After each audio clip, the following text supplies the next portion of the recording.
우리 좌우에 계신 분들에게 선포하면서 한번 이야기하겠습니다. 예수님 부활하셨습니다. 네. 한때 석가모니의 뼈가 발견되었다고 해서 인도를 위시한 불국에서 한동안 떠들썩했던 적이 있었습니다. 그래서 석가모니의 뼈들은 잘 진열이 되어서 수백만 명의 인도 사람들의 경의 속에서 시가 행진을 하기도 했습니다. 그런가 하면 전 세계적으로 석가모니의 사리를 가지고 있다라고 하는 곳들이, 절들이 많이 있습니다. 국내도 있어요. 석가모니의 사리를 소장하고 있다는 절들이 있는데, 제가 군 생활을 했던 지역은 민간인 통제 지역이었습니다. 속초에서 위로 쭉 올라가면 이제 철책에 나오거든요. 간성이라는 곳에 있는데, 이제 민간인 통제 구역에 절이 있습니다. 건봉사라는 절이 있는데요. 거기에는 석가모니의 치아 진신사리가 있다고 이렇게 자랑을 하면서 군인들에게 보여주었습니다. 그래서 군생활을 하다가 저도 군 부대원 전체를 다 견학을 시켜주길래 갔습니다. 그래서 들어갔는데 보니까 이 치아살이 그냥 딱 어금니 이빨 모양으로 생겼더라고요. 근데 색깔은 회색, 그리고 은색과 검은색이 막 섞여 있는 그런 색이었고, 모양은 어금니 모양, 치아 모양이었습니다. 근데 그것을 긴가민가하면서도 신기한 듯이 쳐다보는 사람들도 많이 있었는데요.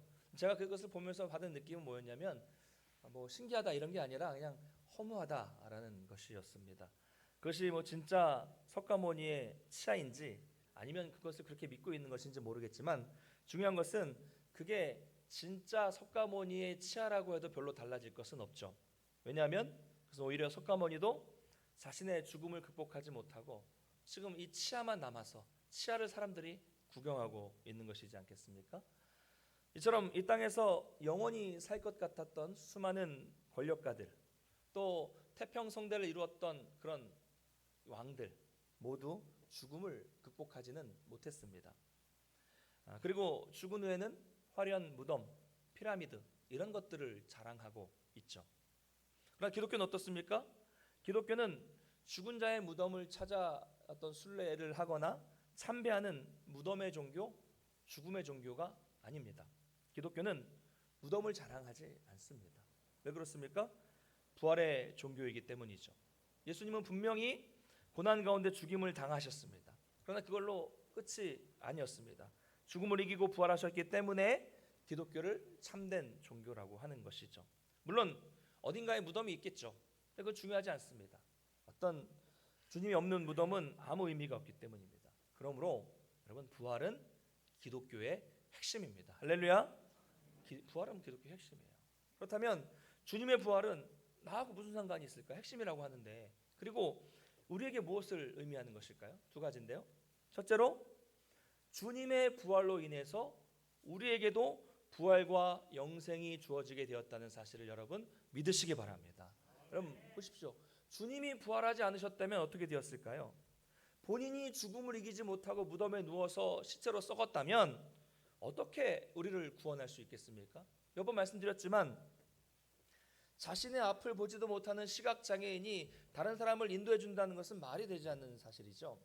자기도 물에 빠져 있으면서 다른 물에 빠진 사람을 내가 구해줄게 라고 말하는 것도 마찬가지입니다. 자기 문제도 해결하지 못한 사람이 다른 사람의 문제를 해결해 주겠다는 사람은 사기꾼 아니면 비정상적인 사람입니다. 죄와 사망의 권세를 이긴 자만이 다른 사람의 죄의 문제와 사망의 문제를 해결해 줄 수 있는 것입니다. 그러므로 예수님이 부활하셨기 때문에 그로 인해서 우리에게도 부활과 영생이 주어지게 되었다라는 것을 여러분 기억하시기 바랍니다. 두 번째, 예수님께서 사망을 이기시고 부활하셨기 때문에 주님의 말씀은 오늘도 살아있는 말씀이라는 것을 믿으시기 바랍니다. 그리고 그 말씀은 지금 우리 현재를 살아가는 우리들에게까지 여전히 영향을 미치고 있어요. 여러분 생각해 보십시오. 주님께서 아무리 명언들을 많이 하시고 좋은 말씀들을 많이 하셨다고 하더라도 그분이 말씀하신 대로 부활하지 않으셨다면 우리가 오늘 그분의 말씀을 알 필요가 있겠습니까? 그렇죠? 2000년 전에 왔다가 33년을 살다간 그 외국인 청년, 그 말이 아무 능력이 없는 말씀이라면 우리가 굳이 그런 사람의 말을 기억할 필요가 있겠습니까? 그렇지만 예수님은 자신이 평소 말씀하신 대로 그대로 죽음을 이기시고 부활하셨습니다. 그렇기 때문에 그분은 영원하시고 그분의 말씀도 영원한 능력의 말씀이며 그 말씀이 생명력을 지니고 있는 것입니다. 그래서 지금 이 순간에도 그 능력의 말씀이 저와 여러분들에게 역사했기 때문에 우리가 이 자리에 있는 것이죠. 그렇기 때문에 부활은 기독교의 핵심이라고 하는 것이고 부활은 우리에게 매우 아주 중요한 의미를 가지고 있는 것입니다. 자, 그렇다면 여기서 한 가지 질문을 드리겠습니다. 이렇게 부활이 기독교의 핵심 진리라고 말씀을 드렸는데 그렇다면 부활하신 주님을 우리 중에 누가 목격을 했습니까? 보신 분 계세요? 죽으셨는데 부활하신 그 장소에 있었던 분 계십니까? 아무도 없습니다. 그렇죠? 그렇다면 우리는 목격하지도 않은 그 부활을 어떻게 믿을 수 있습니까? 세상 사람들이 볼 때는 어리석은 일이잖아요. 그 증거는 무엇일까요? 물론 주님께서 우리에게 은혜를 주셔서 우리가 직접 목격하지 않고도 믿을 수 있는 믿음을 우리에게 허락해 주셨어요. 그렇죠? 그런데 그것 외에도 부활에 대한 증거는 여러 가지들을 또 생각해 볼 수 있습니다. 우리는 믿음으로 받아들이지만 부활이 있었다는 증거들을 생각해 볼 수 있다는 거죠. 그 중에서 오늘은 4가지만 좀 살펴보도록 하겠습니다. 첫째로 부활의 증거는 빈 무덤입니다. 빈 무덤. 여러분 나중에 기회가 되시면 존 스토트 목사님의 기독교의 기본 진리라는 책을 읽어보시면 다 나와 있습니다. 이런 내용이 여러 가지 얘기 있는데요. 어쨌든 첫 번째 부활의 증거는 빈 무덤입니다. 세상 사람들에게는 화려한 무덤이 있죠. 유명한 사람들은 대표적으로 우리나라의 거대한 왕릉 또 이집트의 피라미드 같은 것을 예로 들 수 있습니다. 예수님은 무덤이 없어요. 왜요? 시신이 없기 때문이죠. 만약에 예수님이 부활하지 않으셨고 그 무덤 속에서 썩어서 그 우리 인간들처럼 사라지고 한 줌의 재로 없어졌다면 그 많은 제자들이 예수님의 제자들이 아마 어디인가에 크고 화려한 무덤을 만들어 놓았을 것입니다. 이것이 남은 자들의 본능이라고 합니다. 본능입니다. 그러나 이 세상 어디에도 예수님의 무덤은 없습니다. 물론 현재 예수님의 무덤으로 추정되는 동굴들이 여러 개 남아 있기는 합니다. 그러나 그것은 어디까지나 추정일 뿐이죠. 그리고 우리에게는 그것을 찾을 이유도 또 어떤 의미도 없습니다. 왜냐하면 예수님이 거기 묻히셔서 썩으신 것이 아니라 부활하셨기 때문에 이미 그것은 무덤이 아닌 그냥 동굴일 뿐입니다. 예수님의 무덤이 이 세상 어디에도 없다는 것은 부활의 증거입니다. 자, 그런데 이것만으로는 좀 뭔가 부족하다고 생각하시는 분들이 있을 겁니다. 오늘 본문을 보니까요, 예수님이 죽으시고 부활하시니까 이 대제사장들과 장로들은 군병들을 매수했다 하는 장면이 나오죠. 그래서 예수님의 시체를 제자들이 훔쳐갔다고 하면서 돈을 주고 거짓 증언을 하도록 하는 내용이 오늘 본문에 나타나고 있습니다. 세상 사람들은 이게 맞다고 생각할 거예요. 누가 훔쳐갔겠지 이게 맞다고 생각합니다. 이처럼 이 부활 사건에 대한 거짓 증언과 부인은 지난 2000년 동안 끊임없이 있어 왔었던 일입니다. 세상 사람들은 늘 성경을 부정하기 위해서 부활을 부정하기 위해서 이렇게 주장해 왔습니다. 그럼에도 불구하고 그 증거는 어디에도 밝혀지지 않았고 이 부활의 증거는 깨지지 않았습니다. 이것이 바로 부활의 첫 번째 증거입니다. 자, 두 번째 증거는요, 사회학적인 증거입니다. 좀 다른 이야기인데요. 유대인들의 대표적인 상징이라고 한다면 할례, 안식일, 회당 이 3가지입니다. 할례, 안식일, 회당 다 들어보셨죠? 자, 그리고 예수님의 12제자는 이제 가룟유다 빼고 11제자는 모두 유대인이었습니다. 물론 12제자 외에 다른 이방인 제자들도 있었지만 다른 12제자와 다른 많은 최측근 제자들은 다 유대인이었습니다. 유대인들. 자, 그리고 이들은 나중에 예수님이 부활하고 승천하신 이후에 초기의 이 교회, 초대 교회에서 아주 주도적인 역할을 한 지도자급들이었습니다. 이 제자들이요. 그런데 예수님이 부활하시고 승천하신 이후에 초기의 교회는 많은 부분에서 변화가 생기게 되었습니다. 그래서 유대인들의 특징이었던 할례가 예수님과 함께 죽고 함께 산 것을 상징하는 세례와 성찬으로 바뀌게 됩니다. 할례가. 그리고 안식일은 토요일에서 예수님이 부활하신 주일로 바뀌게 됩니다. 그리고 유대인들이 늘 모였던 회당은 교회로 바뀌게 됩니다. 한번 생각해 보십시오. 지금까지 우리가 토요일 날 예배 드렸지만 다음 주부터는 주일 날 드린다.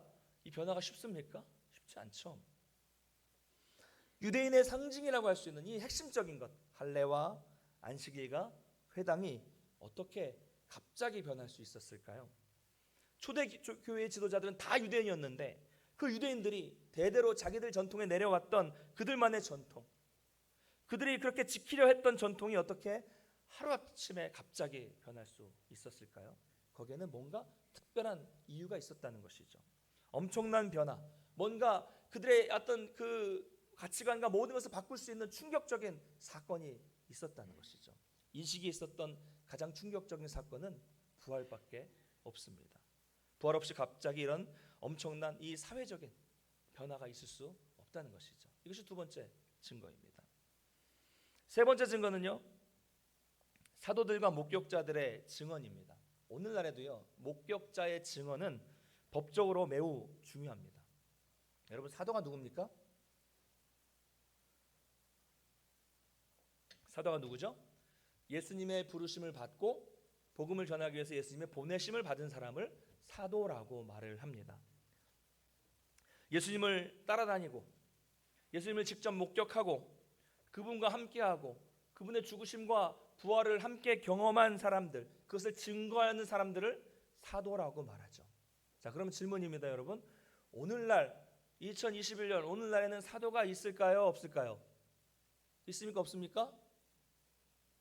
어렵습니까? 방금 정의를 말씀드렸는데 예수님을 따라다니고 목격한 사람이 사도잖아요. 있습니까, 없습니까? 없죠. 없습니다. 사도는 없어요. 그러므로 여러분, 어디서 누군가가 자기를 또 어떤 사람을 사도라고 말한다면 여러분 100% 거짓입니다. 사도는 없어요, 더 이상. 자, 그런데 이 사도는요, 어떤 사람들입니까? 나중에 이런 부분은 또 교리대학 때 말씀드리겠습니다. 사도는 어떤 사람들입니까? 성경을 보니까 이들은 거짓말하면 살 수 있는데 그 거짓말을 못해서 순교당한 사람들이 사도입니다. 그들은 자신들을 죽이려고 하는 사람들과 타협할 수 있었어요. 복음을 전하지 말라고, 예수를 증거하지 말라고 위협했을 때 잠깐 쉴 수 있었고요. 잠깐 분위기 봐서 쉬었다가 잠잠해지면 할 수 있었고요. 다른 데로 이동해서 할 수 있었는데 그러면 안 죽었죠. 그런데 그들은 사도행전 24장 20절을 보니까요, 우리는 보고 들은 바를 증거하지 않을 수 없다. 우리는 이거 증거해야 한다 라고 말한 사람들이죠. 협박도 받고 옥에 갇히기도 하고 죽을 위험에 처하기도 했지만 이들은 그냥 본대로 자기들이 목격한 대로 그냥 사실대로 증언한 사람들이죠. 그래서 거짓을 말 못했기 때문에, 사실을 말했기 때문에 고난을 당하고 옥에 갇히고 순교하기에까지 이르렀습니다. 어떤 면에서 보면 너무 어리석을 정도로 정직해서 순교를 당한 사람들이죠. 자, 그런가 하면 사도들뿐만이 아니라 부활을 목격한 많은 또 증인들이 또 있었습니다. 성경을 보면 예수님께서 부활하시고 승천하실 때 500여 형제들에게 부활하신 예수님을 보이셨다라고 성경은 말씀하고 있습니다. 그러니까 500명이 넘는 그 부활의 예수님의 부활을 목격한 증인들이 불꽃처럼 열광적으로 부활하신 예수님을 증거하다가 대부분 순교를 당했습니다. 여러분 생각해 보겠습니다. 사실이 아닌 일, 꿈에 난 이야기 때문에 불확실한 것을 위해서 그 많은 사람이 목숨을 버렸겠습니까? 여러분 어떠세요?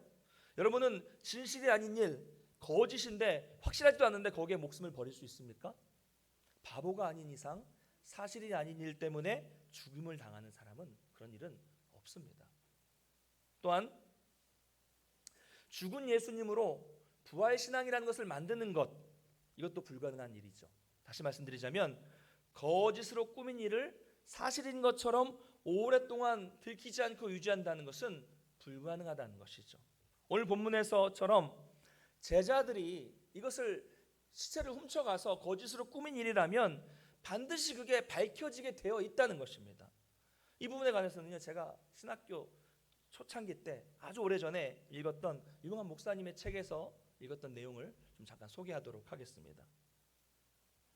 여러분은 이 워터게이트라는 사건을 기억하십니까?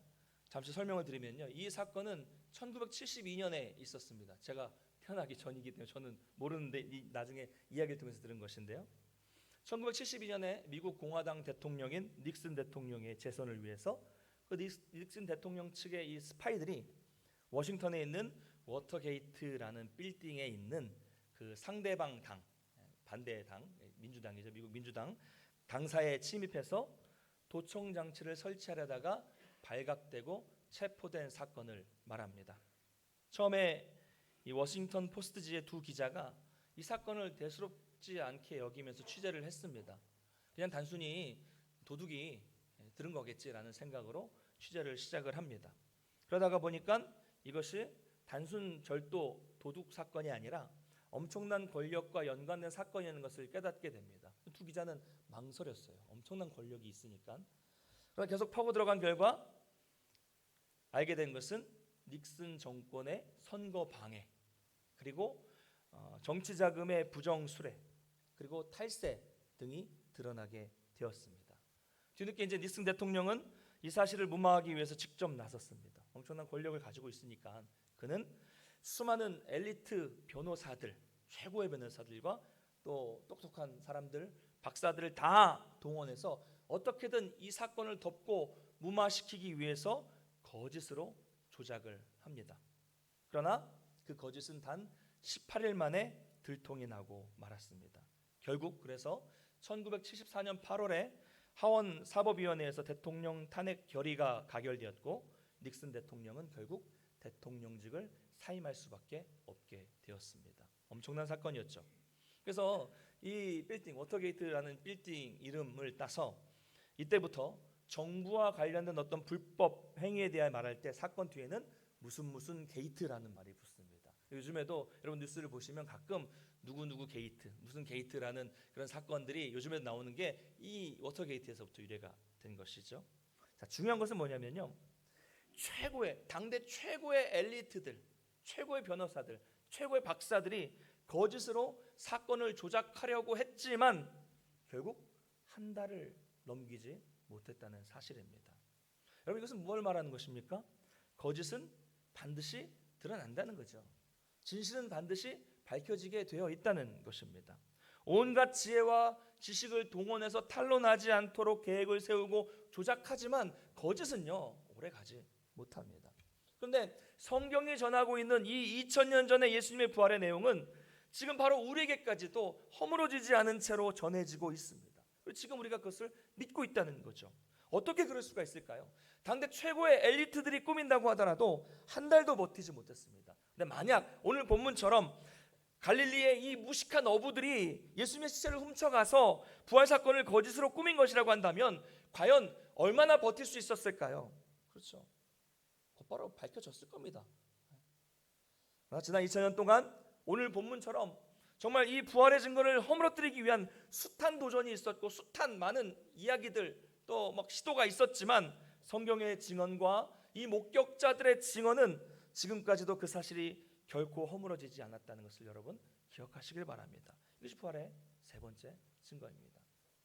마지막 네 번째 증거는요, 오늘날에도 수많은 사람들이 예수 그리스도를 믿고 있고 오늘날에도 수많은 사람들이 그분을 구주로 영접하고 있고 그분을 통해서 변화되고 있다는 사실입니다.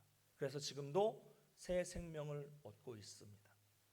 이런 역사가 끊이지 않는 것이 바로 예수님이 부활하셨다는 확실한 증거라는 것이죠. 사랑하는 성도 여러분, 우리는요 성경을 통해서 수많은 사람들을 만나게 됩니다.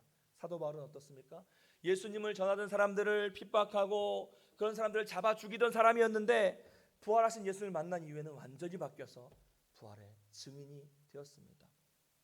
탕자도 같았던 그 어거스틴이라는 사람은 부활의 주님을 만나서 변화되었고 기독교 사상에 엄청난 영향을 끼친 교부가 되었습니다. 이 자리에 있는 저도 부활의 주님을 만나서 변화되었고요. 그리고 이 자리에 있는 여기 계신 모든 여러분들도 각자 상황은 다르지만 부활의 주님을 만나셨기 때문에 변화되셔서 이 자리에 있는 것입니다. 할렐루야. 이 모든 사람들이 내가 여러분이 바로 예수님의 부활의 증거가 아닐까요? 자, 저는 그 중에서도 특별히 이 예수님의 제자들의 변화에 대해 좀 주목해 보고 싶습니다. 마태복음, 마가복음, 누가복음, 요한복음 이 네 복음서에 나타나는 제자들은 어떻습니까? 맨날 보면 주님께 책망을 받아요. 우리가 보기에도 믿음도 부족하고 어리석어 보여요. 아니 하나를 알려주면 10개는 알아야 되는데 하나를 알려주면 또 전에 알려준 거 까먹고 막 이런 어리석은 모습. 뭐가 뭔지도 모르고 예수님 말씀하신 문맥도 모르고 예수님 돌아가신다고 마음이 막 되게 슬픈데 막 기도하러 가서 졸고나 있고 또 막 예수님은 이제 곧 예루살렘에 들어가셔서 이제 십자가 달리셔야 되는데 막 나는 우편에 좌편에 막 자기 자리를 차지하려고 하고 있고 이런 어리석고 부족한 모습들이 나오는 제자들의 모습이 이 복음서에 등장을 하고 있어요. 주님이 잡히셨을 때 어땠습니까? 지난번에 살펴봤지만 한 명도 남지 않고 다 도망가 버린 겁쟁이들이었습니다. 그렇죠? 그런데요, 요한복음이 끝나고 바로 곧 이어지는 사도행전을 한번 보십시오. 이게 시간상 며칠 지나지 않았습니다. 그런데 그 겁 많던 제자들이 엄청나게 다른 모습으로 변화된 모습이 바로 등장을 합니다. 죽음 앞에서 예수님을 부인하고 도망가 버린 제자들이 완전히 변화되어서 이제는 죽음을 무릅쓰고 담대히 복음을 전하는 장면이 불과 며칠 사이에 나타나고 있습니다. 그것도 지금 제자들이 복음을 전하는 장소가 그 자리가 어디입니까? 예수님을 잡아 죽였던 바로 그 공회 앞에서 복음을 전하고 있어요. 예수님을 부인하고 맹세하고 저주하게 만든 그 공포의 공회, 바로 그 공회 앞에서 죽음의 위협에도 아랑곳하지 않고 복음을 전하고 있는 베드로의 모습을 바로 사도행전에서 발견할 수가 있습니다. 무엇이 이들을 이렇게 변화시켰을까요? 과연 이 요한복음과 이 사도행전 사이에는 무슨 일이 있었을까요? 바로 부활의 주님을 만났기 때문입니다. 그래서 여러분 요한복음 21장을 보면 그런 내용이 다 나타나고 있어요. 어떻게 그들이 회복되었는가? 이것 말고는요, 그렇게 사람들이 며칠 사이에 180도 완전히 변한 것을 설명할 방법이 없습니다.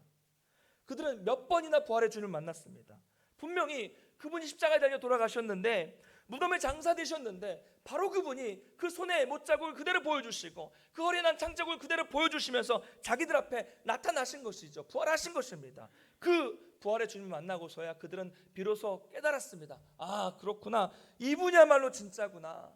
그렇게 그동안 말씀하셨던 것들이 다 사실이었구나. 이분이 진짜 메시아구나. 우리는 옆에 보셨는데 몰랐는데 이분이 하나님이시구나 라는 것을 깨닫고 완전히 변화될 수 있었던 것입니다. 부활하신 예수님은 낙심하고 좌절하고 실에 빠진 제자들을 만나 주셔서 그들을 온전하게 회복시켜 주셨고 진정한 사도로 복음을 전할 수 있는 능력을 주신 것입니다. 사랑하는 성도 여러분, 이것이야말로 정말 확실한 부활의 증거 아니겠습니까? 여러분, 예수님이 돌아가신 채로 그대로 무덤에 계셨다면 어떻게 제자들이 이렇게 변화될 수 있었을까요? 주 안에서 사랑하는 우리 성도 여러분, 예수님은 부활하셨습니다. 할렐루야. 비록 십자가에 달려 비참하고 수치스러운 죽음을 당하셨지만 그분은 그 사망 권세를 이기고 부활하셨습니다. 그래서 살아계신 주님은 지금도 저와 여러분의 삶에 함께 하시고 그분은 오늘 이 자리에도 우리와 함께 하신다는 것을 여러분 믿으시기 바랍니다. 그러므로 우리는 살아계신 주님, 죽음을 이기시고 부활하신 예수님을 매 순간 만나야만 합니다. 우리가 그분을 만나서 이 자리에 있었지만 그걸로 만족해서는 안 됩니다. 매일 만나셔야 됩니다. 우리 삶이 날마다 제자들처럼 온전하게 변화되는 삶을 살기 위해서는 부활하신 주님을 매 순간 만나야만 합니다. 그래야 우리 인생이 변화될 수 있고 그래야 우리 인생 가운데 두려움이 사라지고 세상에서 승리할 수 있습니다. 여러분 늘 말씀과 늘 기도를 통해서 부활의 주님을 만나셔서 날마다 풍성한 복을 누리는 복된 삶을 살아가시기를 주님의 이름으로 축원합니다. 다 같이 자리에서 일어나셔서 우리 살아계신 주 찬양하고 기도하도록